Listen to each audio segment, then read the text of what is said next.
para po siguro mapadali natin, would you, for example, all the members of the Commission on Elections probably issue a waiver so that this representation and his team can go on verifying this in a faster mode? Baka gusto nyo kaming tulungan. Okay, sir. Sir, okay. Yung follow-up ko lang po. You made a conclusion kasi na yung 49 can be traced to a COMELEC official. Official or officials? I am not making a conclusion. The indications lead to. Indications. Yes. Based on the information what you Yes, gathered so far. Okay. Thank you, sir. Yan lang po. Thank you. Thank you.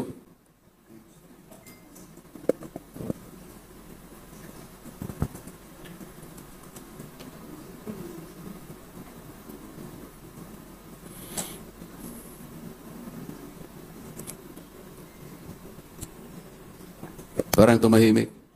Nabigla lamang ba kayo dahil you did not expect this, or you are no longer interested to ask questions on a very important issue concerning our future as a country? Yes, sir, I'm Sheila Crisosto po, Philippine Star. Sir, you mentioned this is a link lang to one official, pero yung account this big, do you really believe na only one person is involved, or maybe Sa ngayon, based on our verification, it leads to only one person muna. Pero you suspect na maybe syndicate? I still don't know because this is a work in progress. Pero yung lamang pong 49 offshore accounts talagang, kamuntik na po akong nahulog sa upuan ko, talagang nakakabigla po talaga ito. I myself did not expect this. Kaya nga po ako tumawag ng press con kagaya nito, pagtulungan po natin. Obligasyon po natin ito. Let's get to the bottom of this. Sir, do you have a time frame when you're going to unmask this person and maybe file a case? Would depend on how fast we can do the verification kasi medyo ano rin po ito, medyo alam nyo naman, medyo mahirap din po do the verification kasi medyo ano rin po ito, medyo alam nyo naman, medyo mahirap din po ito.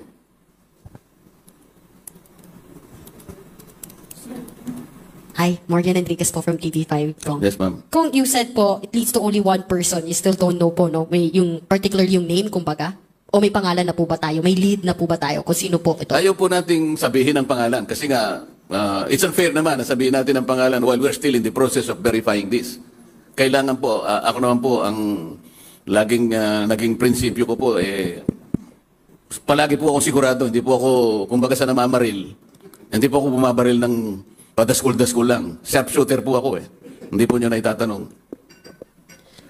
Sige. Pero so ayaw niyo lang po sabihin yung pangalan, pero ibig sabihin may pangalan na po tayo. Gaano po kataas na official po ito sa COMELEC? Basta po official po ng COMELEC. Let's leave it at that. Yes, sir. Yung mga violations ng COMELEC, sir, yung sinayad yung mga violations ng COMELEC sa automated election law at sa procurement law. Enough grounds po ba yung para sa impeachment ng COMELEC officials? Enough grounds for impeachment ng COMELEC officials? Oo naman. Yung violation. Yung pag nag-violate ka ng batas natin, meron tayong Republic Act 9369. Maliwanag ang banggit niya. Yung ipoprocure mong system, sabi niya ganun, must have demonstrated capability. At kinakailangan, it was successfully used in prior elections, here or abroad. It's incumbent upon them to produce precedents, actual experience that these machines are the ones that we needed, based on the categorical mandate of the law. Yung terms of reference lang niya. The minimum requirement, sabi niya ganun, there should be a combination of two applications. Sila mismo gumawa ng terms of reference. Sabi niya, it is a hybrid machine, a combination of OMR at saka yung DRE. Yun nga lang, DRE and OMR separately used in other countries, sumablay na Ito pa kayang pag i-merge mong dalawa, you will use a combination of two applications in one machine, but without producing an evidence that they can work in our jurisdiction. Problematic na po yun. Kinakabahan naman ako doon. Aren't we supposed to look into the outcome of our elections? In integrity po nito, pinag-uusapan natin. Huwag na po nating pag-usapan yung 18 billion, although pwede rin naman nating masyadong malaki naman po ito. Hindi po 1.8 billion ito. 18 billion.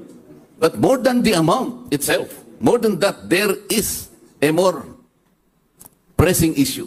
This is the integrity, the credibility, and the sanctity of our national elections. Sir, do you have any plans to initiate an impeachment complaint against the... Let's cross the bridge when we get there.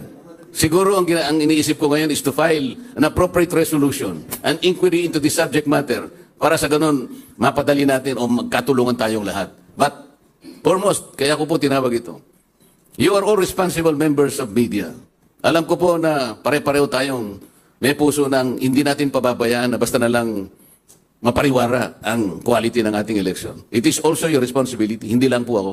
Kaya ako po tinawag ito para magkaisa tayo. Pagtulungan po natin ito alang-alang sa ating bansa. Sir, Gabriel Lalo po from Inquirer. Sir, I was about to get to that point. Kung magpa-file po ba kayo ng House resolution about this? I intend to. Tinatapos lang po natin yung verification, talaga pong importanteng ma-verify po ito. Sir, hindi ba siya mako-cover nung current? Mayroong kasing hearings din yung Committee on Suffrage, di ba sir? Tungkol dito sa issue na to. Hindi siya mako-cover nun para mabilis na lang. Kasi wala namang specific hearing kasi based on this eh. Noong huling hearing po nila, nakapagsalita lang po ako on other matters. Ang pinag-uusapan po natin yung wala ng withdrawal sa mga ganito. Ibang issue po pinag-uusapan eh. I just asked the chairman a few minutes if I can talk on other matters because it's so important to me. And I took advantage of the presence of COMELEC representatives. Sinabi ko na naman po ito. Kasi gusto ko po talagang magsalita sila at ipaliwanag po lahat ang agam-agam kagaya ngayon na pinag-uusapan. Ito, lumaki na po and the plot thickens already. sir, question lang din regarding dun sa machines. Yung sinisita po kasi di ba yung sa Miru.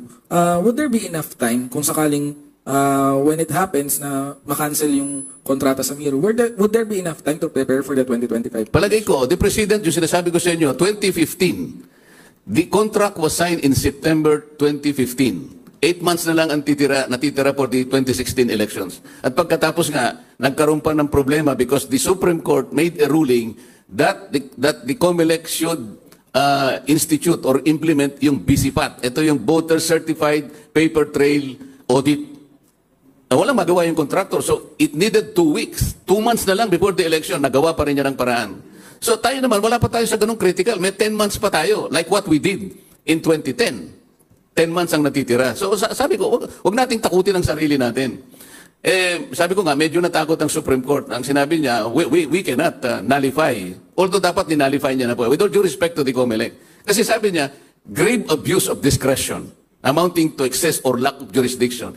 If the act committed grave abuse of discretion, void po yun legally speaking. Non-existent. Pero tumuloy siya dun sa operative fact kasi nga natatakot siya, baka kung mag-undertake ng new bidding, kapag na-nullify yung bidding na yun, baka kulangin tayo, might jeopardize yung 2025 election. I think, without due respect, the apprehension has no basis. Dahil meron pa tayong maliwanag na 10 months as we speak today. Hi, Kong Marcoleta. Yes, ma'am. Hello, Kong Marcoleta. I'm Melalas Moras from PTV4.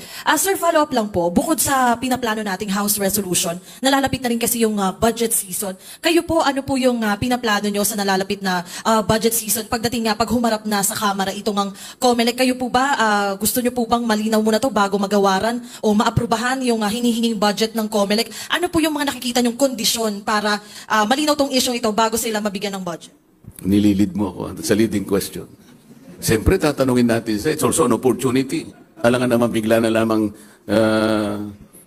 dumaan na lang ba yung budget nang hindi natin. Lahat ng pagkakataon magagamit natin para i-bring up po itong napaka-importanting bagay. We will take advantage of every opportunity to get to the bottom of this. Yun po ang aking pangangako sa inyo.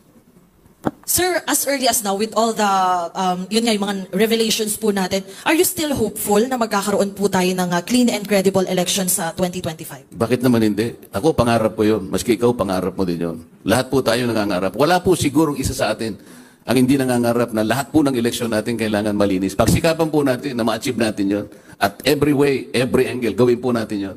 Yung pagtutulungan natin, importante po yun. Kaya po tayo nag-uusap. Sapagkat ito po yung napakalaking problema ang kinakaharap natin. Pagtulungan po nating lahat ito. Opo. Sir, last na po from my end. Nagkaroon din po ba kayo ng chance na makausap din yung COMELEC officials about this? Or meron din bang ganong plano na magkaroon ng meeting with them?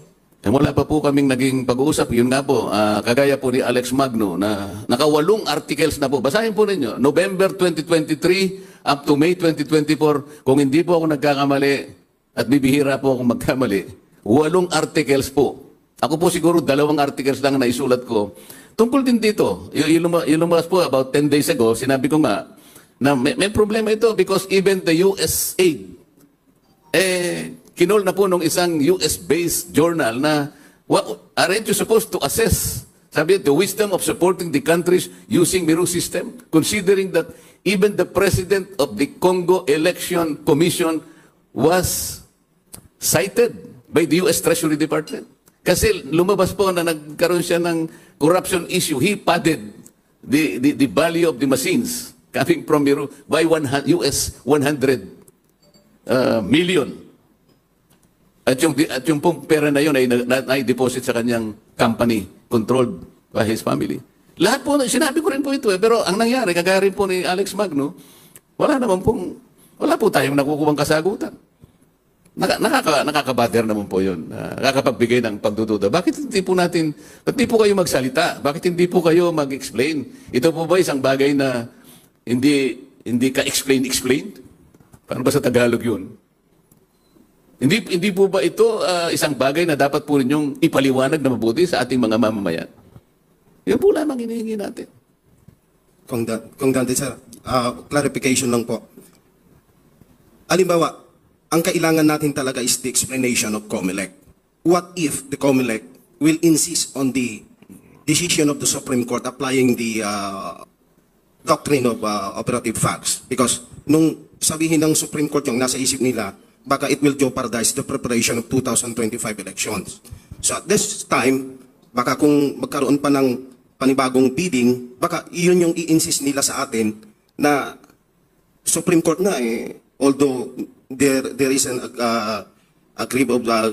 yung abuse of the discretion, that's why they applied the doctrine of operative facts. Baka yun yung maging rason ng COMELEC. So what will happen? Anong susunod nating legal move to compel the COMELEC na para maalis yung pagdududa? Ako naman, optimistic ako na kasi there is a motion for reconsideration. Ako, baka makita uli. If the COMELEC will take a second, harder look on it, the COMELEC will probably realize that the act should have begun yung good faith. Walang good faith eh. The operative doctrine applies only when the act started in good faith. Maliwanag yun. The long line of decisions taken by the Supreme Court say that operative fact can only apply as a rule of equity, as a sound legal framework, if the parties acted in good faith. I'm telling you that they didn't act in good faith. Hindi ko na uulitin yung mga sinabi ko. So, palagay ko po, because there is a motion for reconsideration, ang aking palagay, baka naman the Supreme Court will finally make a decision nullifying the bidding. If that happens, then magmadali tayo, mag-bid sila kaagad, we still have time.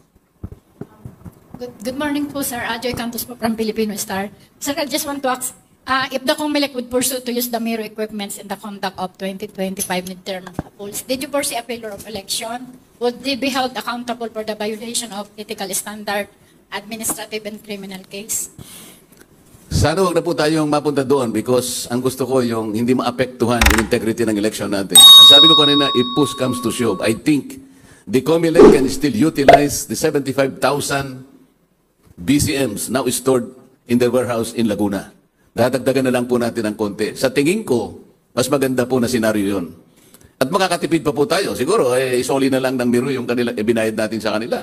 Sapagkat hindi nila napatunayan, ang makinang ibinibigay nila sa atin are capable. They have demonstrated capability. Yun po yung sinasabi ng batas. At sana huwag na tayong pumunta ron kasi kahit na halimbawa napanagutan nila yon, sumabit naman ang ating election, yung integrity natin. Mas gusto ko pa po, unahin natin yung integrity ng ating electoral process. Sir, from the figure that you've shown, does it indicate that Miru bribed the COMELEC to get the 18 billion contract reward? Your guess is as good as mine. Sir, on other topic, nagpalabas na po ng 10 million reward doon kay Pastor Kibuloy. Are you optimistic by this time ma-arrest na po siya? Kasi in the past, yung mga PNP po, they're in the lackadaisical mood to arrest him. Siguro po, itanong na lang po ninyo sa mga otoridad, wala po akong kinalaman sa issue na yan. Pasensya na po.